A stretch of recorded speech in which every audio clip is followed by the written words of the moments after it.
শহরের ইট কাঠ পাথরের বাইরে ওই দূর গ্রামের মেঠো পথ, আর ওই পথের পাশ দিয়েই গভীর জঙ্গলে এমন অনেক রহস্য লুকিয়ে থাকে যা বিজ্ঞানের কোনো যুক্তিতে মাপা যায় না। আজ আপনাদের শোনাবো এমন এক রাতের কথা, যে রাতের বিভীষিকা আজও আমাদের চার বন্ধুকে তাড়া করে বেড়ায়। পুরো ঘটনাটি শোনার পর হয়তো কোনো নির্জন রাস্তায় আপনার একা দাঁড়াতেও ভয় লাগবে। আজকের অজানা কণ্ঠে আপনাদের জন্য রয়েছে এমনই একটি গল্প। তাহলে শুরু করি। ফেব্রুয়ারি মাস, হালকা শীতের আমেজ তখন পুরো বাতাসে। আমরা চার বন্ধু, আমি, সোহেল, দীপক আর কুণাল, চারজন প্ল্যান করেছিলাম স্কুটারে নিয়ে আমরা পুরুলিয়ার দিকে একটা লং ট্যুরে যাব। পাহাড়ি রাস্তা, লাল মাটি আর দুপাশের পলাশ গাছের জঙ্গল, সব মিলিয়ে দারুণ একটা ট্রিপ হওয়ার কথা ছিল। কিন্তু বিপত্তিটা ঘটল ফেরার দিন। শর্টকাট মারতে গিয়ে গুগল ম্যাপ আমাদের এমন এক রাস্তায় ঢুকিয়ে দিল যার দুপাশে মাইলের পর মাইল শুধু ধুধু প্রান্তর আর জঙ্গল। ঘড়িতে তখন রাত 8টা বাজে। রাস্তার অবস্থা এতটাই খারাপ যে স্কুটারের স্পিড 20-র ওপরে আর তোলা যাচ্ছে না।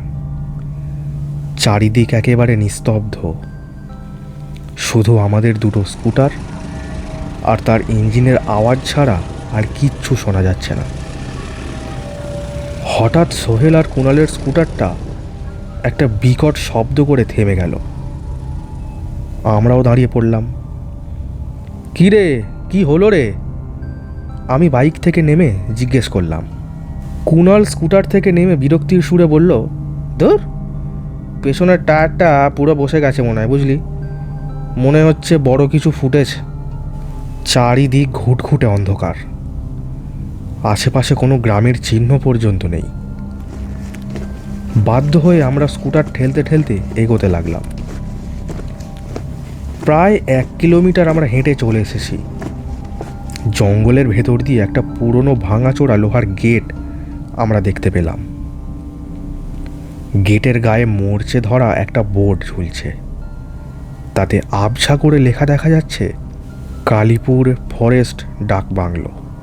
দেখে মনে হলো বাংলোটা ব্রিটিশ আমলের তৈরি। বিশাল উঁচু ছাদ, মোটা মোটা থাম, আর চারিদিকে কেমন একটা স্যাঁতস্যাঁতে পচা গন্ধ। আমরা ডাকতেই ভেতর থেকে হ্যারিকেন হাতে এক বৃদ্ধ বার হয়ে এলেন। লোকটার মুখে স্পষ্ট বয়সের ছাপ। এত রাতে আপনারা কারা বাবু? লোকটার গলাটা কেমন যেন ভাঙা ভাঙা। দীপক পরিস্থিতি বুঝিয়ে বলতেই বৃদ্ধ আমাদের ভেতরে আসার জন্য বললেন, আমি রতন, এই বাংলোর আমি কেয়ারটেকার হিসেবে কাজ করি। দোতলার ডান দিকের বড় ঘরটায় আপনারা আজকের রাতটা থাকতে পারেন।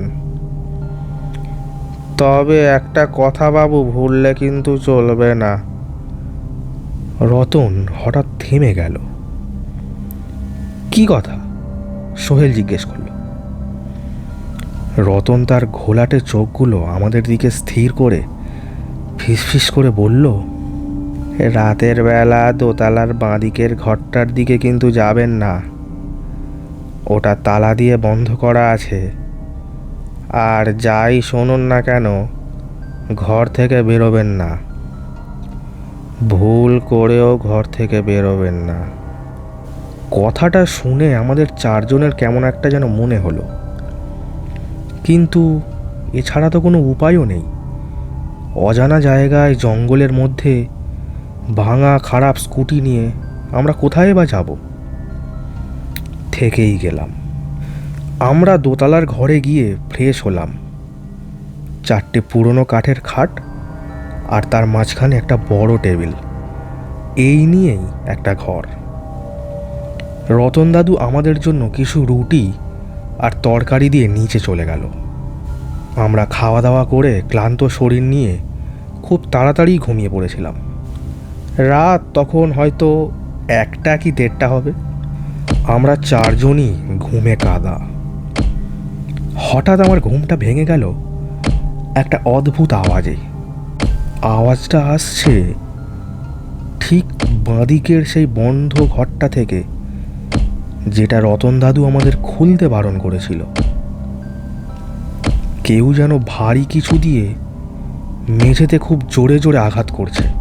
আমি উঠে বসলাম, দেখলাম দীপকও জেগে আছে। তুইও কি শুনতে পাচ্ছিস? দীপক ফিস ফিস করে আমাকে জিজ্ঞেস করলো। আমি মাথা নাড়লাম। আওয়াজটা ধীরে ধীরে বদলে গেল। মনে হলো কেউ যেন ভেজা পায়ে ভারী নুপুর পরে বারান্দা দিয়ে আমাদের ঘরের দিকেই হেঁটে আসছে। হঠাৎ আমাদের ঘরের দরজায় কেউ একজন আলতো করে টোকা দিল। আমরা তখন দম বন্ধ করে বসে আছি। কে হতে পারে? রতন দাদু? কিন্তু রতন দাদু তো নুপুর পরে থাকবে না। ঠিক তখনই কুণাল, যে এতক্ষণ ধরে অঘরে ঘুমাচ্ছিল, হঠাৎ করে বিছানায় উঠে বসল। তার চোখ দুটো বন্ধ, কিন্তু বিড়বিড় করে কিছু একটা বলতে শুরু করলো। আসছি, দরজাটা খুলে দে, আমি আসছি। সোহেল কুণালকে ঝাঁকালো। কুণাল, এই কুণাল, কি বলছিস এসব? ওঠ। কিন্তু কুণালের কোনো সাড়া নেই। সে যন্ত্রচালিতের মতন খাট থেকে নামলো, দরজার দিকে ধীরে ধীরে এগোতে লাগলো। আমি আর সোহেল ছুটে গিয়ে কুণালকে জাপটে ধরলাম, কিন্তু কুণালের গায়ে তখন অসুরের মতন শক্তি। ও এক ঝটকায় আমাদের দুজনকে ছিটকে ফেলে দিল। আমি গিয়ে পড়লাম টেবিলের ওপর। টেবিলের কোণাটা লেগে আমার মাথায় গেল ফুলে। কুণাল দরজার ছিটকিনিটা এক ধাক্কায় খুলে দিল। দরজা খুলতেই এক ঝলক কনকনে ঠান্ডা হাওয়া গোটা ঘরে ভরে গেল। ওই হাওয়ায় হ্যারিকেনের আলোটাও দপ করে নিভে গেল। ঘুটঘুটে অন্ধকারের মধ্যে আমরা স্পষ্ট দেখতে পেলাম বারান্দায় দাঁড়িয়ে আছে একটা লম্বা কালো ছায়ামূর্তি। অন্ধকারের মধ্যেও ছায়াটা যেন কেমন অদ্ভুতভাবে দাঁড়িয়ে আছে। তার কোনো মুখ আমরা দেখতে পাইনি, কিন্তু তাকে আমরা যতটুকু দেখতে পেলাম আন্দাজে প্রায় 8 ফুটের মতন লম্বা। সোহেল তার ফোনের ফ্ল্যাশ লাইটটা মারতে আমরা যে কি অদ্ভুত জিনিস দেখলাম তা এখনও যেন আমাদের বিশ্বাসের বাইরে। ছায়াটার কোনো মুখ নেই, তার শরীর থেকে পোড়া মাংসের একটা উৎকট গন্ধ বার হচ্ছে। ছায়াটা ধীরে ধীরে একটা হাত বাড়ালো কুণালের দিকে। কুণালও যেন কেমন মন্ত্রমুগ্ধের মতন হাতটাকে ধরতে এগোলো। না কুণাল! দীপক চিৎকার করে নিজের টর্চটা জেলে সোজা ওই ছায়াটার মুখে ফেলল। টর্চের আলো পড়তেই আমাদের রক্ত জল হয়ে গেল। এতক্ষণে আমরা যাকে ছায়া দেখলাম, হঠাৎ সে একটা অর্ধদগ্ধ নারী শরীরে পরিণত হলো। চোখ বলতে শুধুই দুটো কালো গর্ত। সে তার পচা গলা মাংসওয়ালা হাতটা নিয়ে কুণালের কবজিটা তখন চেপে ধরেছে। আমি আর এক মুহূর্তও ভাবিনি। যন্ত্রণাযুক্ত মাথা নিয়ে খাটের পাশে রাখা আমার ভারী হেলমেটটা তুলে নিয়ে সজোরে আঘাত করলাম ওই বিভৎস মুখটায়। একটা হাড় কাঁপানো তীক্ষ্ণ আর্তনাদ করে উঠল মূর্তিটা। সেই চিৎকারে মনে হলো আমাদের কানের পর্দা ফেটে যাবে। ওর হাতের বাঁধন আলগা হতেই সোহেল কুণালকে এক টান মেরে ঘরের ভেতর ঢুকিয়ে নিল, আর আমি মুহূর্তের মধ্যেই দরজাটা সজোরে বন্ধ করে ছিটকিনি তুলে দিলাম। বাইরে তখন শুরু হয়েছে সেই বিভৎস সত্তার তাণ্ডব। দরজার ওপর আঁচড়ানোর বিকট শব্দ, আর তার সাথে সেই বৃদ্ধ রতনের গলা। হ্যাঁ, বাইরে থেকে রতন দাদু ফিসফিস করে বলছে, বলেছিলাম না বাবু, দরজা খুলবেন না, ও তো রক্ত চায়, কাঁচা রক্ত। ব্যাপারটা আমাদের কাছে তখনও পরিষ্কার নয়। তাহলে কি রতন দাদুই নুপুর পরে বারান্দা দিয়ে হাঁটছিল? ভয়ে এবং চিন্তায় বাকি রাতটা আমরা ওই ঘরের দরজায় পিঠ ঠেকিয়েই বসে কাটিয়ে দিলাম। কারোর মুখে কোনো কথা নেই। ভোরের আলো ফুটতেই বাইরের সব আওয়াজ শান্ত হয়ে গেল। আমরা সাবধানে খুব সাহস জোগাড় করে দরজা খুলে বাইরে বার হলাম। পুরো বারান্দা জুড়ে কালো আঠালো কিছু একটা ছড়িয়ে আছে। রতন দাদুর কোনো চিহ্ন নেই। এরপর আমরা রতন দাদুকে খোঁজার চেষ্টাও করিনি। 1 সেকেন্ডও সেখানে সময় নষ্ট না করে ওই পাংচার স্কুটার নিয়েই আমরা 4 জন ওই বাংলো থেকে পাগলের মতো দৌড়ে পালিয়েছিলাম। অনেক কষ্টে মেন রোডে এসে একটা চায়ের দোকানে যখন আমরা কালীপুর বাংলোর কথা বলি, দোকানদার কেমন অবাক হয়ে আমাদের 4 জনের মুখের দিকে একবার করে চেয়ে নিল।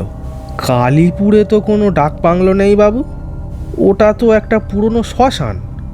আর রতন নামের যে লোকটার কথা আপনারা বলছেন, সে তো 10 বছর আগেই ওই শ্মশানে আগুনে পুড়ে আত্মহত্যা করেছিল। সে কোথা থেকে এখন আপনাদের সঙ্গে দেখা করলো বাবু? কথাটা শুনে আমাদের পায়ের তলা থেকে মাটি সরে গিয়েছিল। তাহলে তাহলে কালকের রাতটায় আমরা কাকে দেখলাম? আর সেই ঘর যেখানে আমরা ছিলাম, ওই ঘটনার প্রায় আজ 1 মাস হয়ে গেছে। আমরা সবাই যার যার স্বাভাবিক জীবনে ফিরে এসেছি, কিন্তু আজ রাতেও যখন আমি আমার ঘরের দরজা বন্ধ করে শুতে যাই, মাঝে মাঝেই আমার মনে হয় আমার ঘরের ঠিক দরজার ওপাশে যেন কেউ একজন দাঁড়িয়ে আছে। কিন্তু দরজা খুলে তো আমি কাউকে দেখতে পাই না। খুব ধীরে ধীরে কেউ যেন আমার দরজায় টোকা দেয় বলে আমার মনে হচ্ছে। তাহলে কি সেদিন রাতের প্রভাব এখনও আমার মাথা থেকে যায়নি?